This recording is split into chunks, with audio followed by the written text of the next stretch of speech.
J'ai choisi de traiter le sujet numéro 2 intitulé « Faut-il rendre le vote ?» publié sur le site web nommé lecchaud.fr.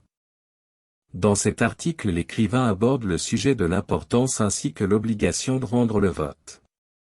Cet article discute le comportement des Français pour donner le vote et il parle que participer à scrutin électoral est comme un devoir civique. Donc il faut rendre le vote pour. En fait, plusieurs gouvernements font le vote obligatoire pour les citadins.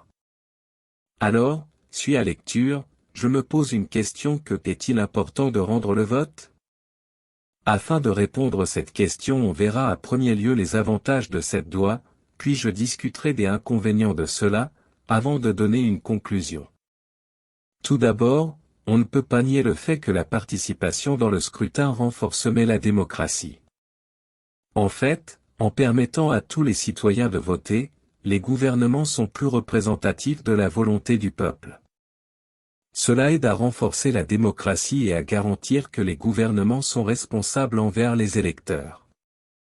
Par exemple, les élections présidentielles aux États-Unis sont une occasion pour les citoyens de voter pour leur candidat préféré et de jouer un rôle dans la direction que prendra le pays. De plus, ce ne serait pas injuste de dire que donner le vote est une promotion de l'inclusion sociale. En effet, le droit de vote peut aider à promouvoir l'inclusion sociale et l'égalité des chances. En donnant le droit de vote à tous les citoyens, quelle que soit leur race, leur religion, leur genre ou leur orientation sexuelle, les gouvernements peuvent garantir que tous les citoyens ont une voix et sont représentés de manière équitable. Par exemple, en Afrique du Sud, l'abolition de l'apartheid et la mise en place d'élections libres ont permis à tous les citoyens, quelle que soit leur race, de participer au processus électoral. Ensuite, sans doute c'est la responsabilisation des gouvernements. C'est à dire le droit de vote permet aux citoyens de tenir les gouvernements responsables de leurs actions. Les électeurs peuvent exprimer leur mécontentement à travers leur vote et élire des représentants qui sont plus en phase avec leurs opinions et leurs valeurs. Par exemple, lors des élections de 2018 en Malaisie, les citoyens ont voté pour renverser un gouvernement qui avait été accusé de corruption et d'abus de pouvoir. Puis, votant au candidat préféré de l'engagement civique. Il est vrai que le droit de vote peut encourager l'engagement civique et la participation active des citoyens dans le processus démocratique. Les citoyens sont encouragés à s'informer sur les enjeux politiques, à débattre de ces enjeux et à participer aux élections. Par exemple, lors des élections présidentielles en France en 2017, les citoyens ont participé en masse à des débats politiques et ont voté pour un large éventail de candidats. Au contraire, comme chaque médaille a deux côtés, donc cette loi a aussi des inconvénients. Premièrement, il est indéniable que les candidats pourraient manipuler avec leurs faux promis.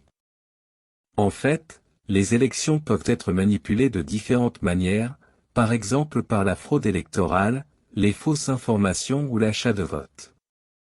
Ces manipulations peuvent fausser les résultats des élections et nuire à la légitimité des gouvernements élus. Par exemple, lors des élections présidentielles au Nigeria en 2007, des allégations de fraude électorale ont suscité des protestations et des violences. En outre, effectuer la campagne de vote pourrait être le gaspillage de l'argent. En fait, les élections peuvent être coûteuses et nécessitent souvent des fonds importants pour mener une campagne efficace. Cela peut créer une inégalité entre les candidats qui ont des moyens financiers importants et ceux qui n'en ont pas. Les candidats riches peuvent avoir un avantage injuste sur les autres candidats qui n'ont pas les mêmes ressources. Par exemple, lors des élections présidentielles aux États-Unis en 2012, le candidat Mitt Romney a dépensé plus d'1 milliard de dollars pour sa campagne électorale. De plus, les élections peuvent encourager une polarisation politique, où les électeurs se regroupent autour de partis politiques extrêmes et adoptent des positions extrêmes. Cela peut nuire à la stabilité politique et créer des divisions dans la société. Par exemple, en Europe, les partis d'extrême droite ont connu une montée en puissance ces dernières années, ce qui a provoqué des tensions et des divisions dans la société. Finalement, les gens ne participent pas bien dans l'électoral.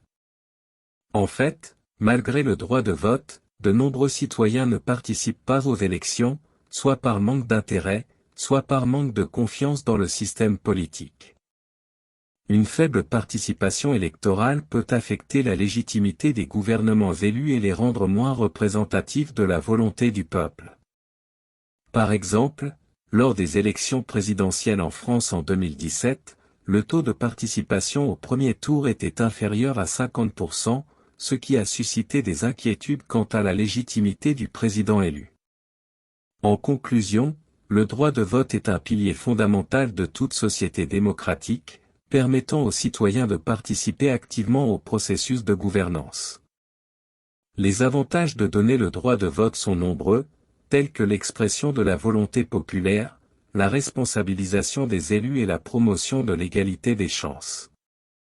Cependant, il existe également des inconvénients tels que la manipulation électorale, l'influence de l'argent, la polarisation politique et une faible participation électorale, qui peuvent mettre en péril la légitimité des gouvernements élus et la confiance des citoyens dans le système politique.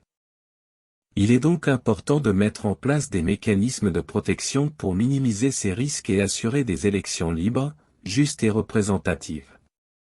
J'ai la conviction que pour renforcer la démocratie, il faut rendre le vote